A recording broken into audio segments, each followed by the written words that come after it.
ready whenever you're ready. And everybody else is going to see this, so can you just go ahead and say your name and position into the microphone, please? Aaron Crawford, defensive tackle. All right. How you doing? Yeah, how's it going? All right. Well, how exciting is it knowing that when Max showed up, one of the things he said was, we're not going to toss the seniors aside. We're going to try to win now and have those guys go to a bowl game to conclude their careers. And now you're one step away. You got to go play your rival in their place Saturday night to achieve that. How cool is that? It was cool. It was definitely important just for us. You know, we been through a lot, and to hear that we weren't just going to be, cast by the wayside, and we were going to be a part of the rebuilding process, and we didn't really see it as rebuilding. We seen it as a slight remodel and a relaunch, and it was cool for us to see because we've been in it every step of the way. So. When he made that clear that he was going to make this season about you guys as much as the rest of the program, some new coaches don't do that. How much easier did it make it for you guys to buy into what he was selling? The buy-in obviously was gradual for everybody. You have to build trust on both sides of it all, but it definitely came, I think, a lot swifter than it might have been if he did otherwise. I haven't really been a part of a head coaching change. I've had a few different D-line coaches, and we've all acclimated pretty well. But having this complete overhaul of people come in, it was interesting to see all the guys come in and buy in. As we continue to get comfortable with each other. Have you thought about what a win in this situation might be like for you? What it may feel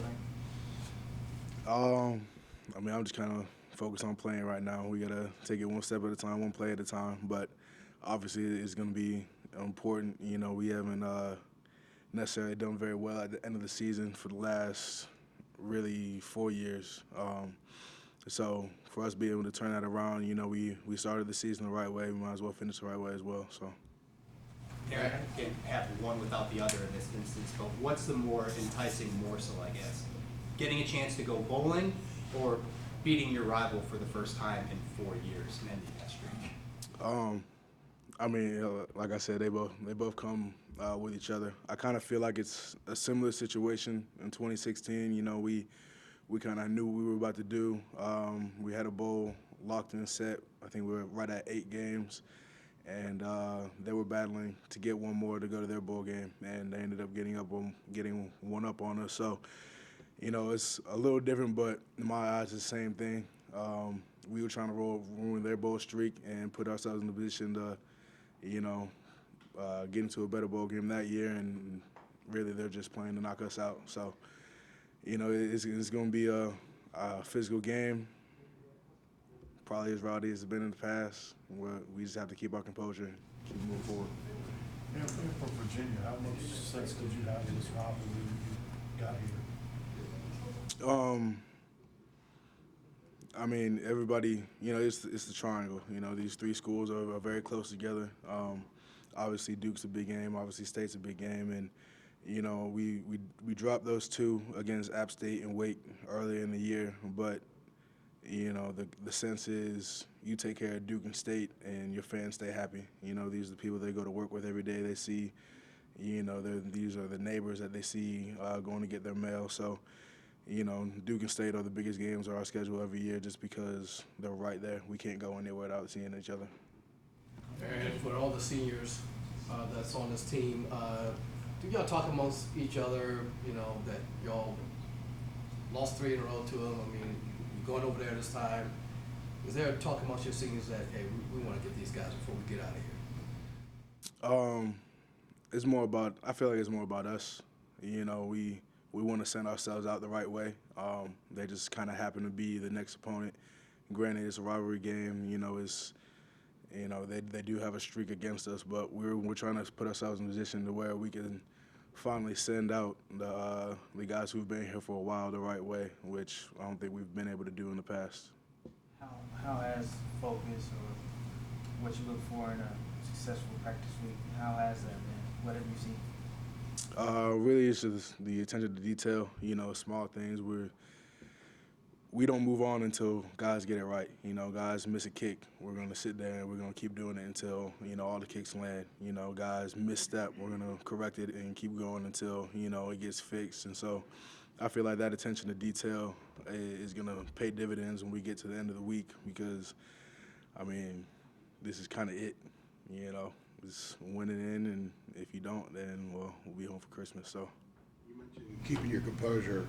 Aside from what happened at the end of the game last year, does this game every year just tend to be a little bit chippier than some of the other ones that you guys play? Is that sort of what you were alluding to? Because just the course of the game itself is just on a different level in that sense.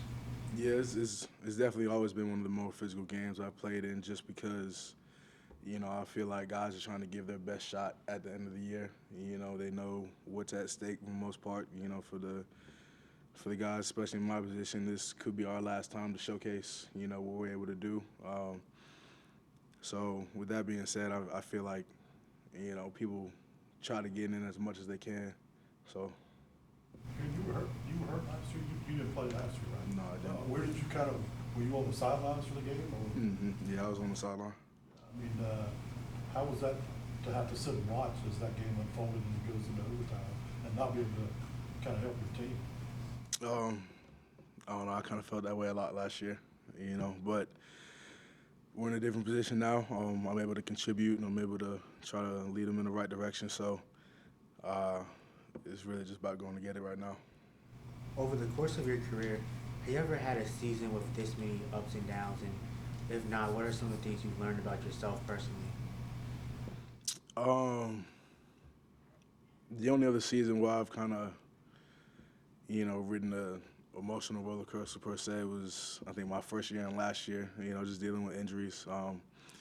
First year I was doing pretty well for myself in training camp, putting myself in a position to, you know, obviously make the bus and get rotated a good bit. And then, you know, a little attrition hit and I was out for the year. So, and then last year, well, I kind of talked about that enough. I'm trying to put that behind me. But, you know, this year has been special because, you know, it's been a roller coaster, but, you know, we've tried to stay as steady as possible. You know, when you lose a lot of close games, and we've won just as many, you know, it kind of takes a toll on you just because you have to fight to the very last whistle and very last snap. So all the guys are leaving everything they have on the line. And because, you know, you're so drained, the outcome of the game kind of determines your perception going into the next week. So, but the only thing that we have to do and the only thing we have to control of is our attitude towards the next opponent. So we can't really ride the high of coming off of Mercer. We have to stay focused. We have to stay level-headed going into state because if it's an overly emotional game, then we might get taken advantage of. So. Along those lines, are there any additional conversations that take place the week of in terms of controlling your emotions? Don't let a rival get under your skin. Don't be the one to respond, things of that nature. Yeah, we played a few chippy teams this year, guys that like to do a little extra after the whistle and things like that. So we're kind of acclimated to, you know, anything that could be. We've seen just about everything. So at this point, it's guys knowing that, you know, something's probably going to come. Handle it. Don't let it affect you and keep it moving. They've struggled on offense, you know, this entire year. They've had a lot of guys hurt and everything. But how do you go into this game kind of, you know, maybe knowing that, but you don't want to overlook them either? Yeah, they, you know, they had a little bit of attrition on their side, on the offensive side, but I think their two backs that they have are some of the best that we will be able to see in all year. They're quick, they're shifty, and they can definitely tote the ball. So with that being said, I mean, we have to go out and stop them. I think those are the biggest threat that they have. What have you gotten to know about Jake Lawler in his time here? Jake's a very interesting personality. You know, he's an intellectual person. You know, he's always throwing out big words that people have to look up and things like that. But, you know, he's a good guy. He's a level head. He does a lot outside of football.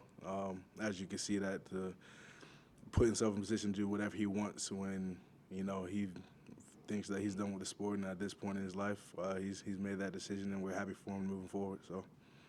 You were on that 2015 team. Last one. That went to Raleigh and beat State and Carter Finley. How much does that, like the memories from that, how much does that motivate you going into Saturday?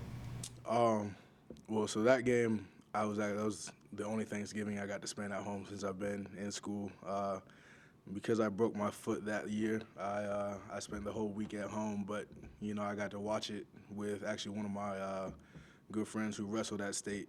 So we sat there and we watched the game together, and we watched Queese take over and do what he did. But you know, it was definitely special to see, and it's something we need to get back to. Thanks, Aaron. Thanks.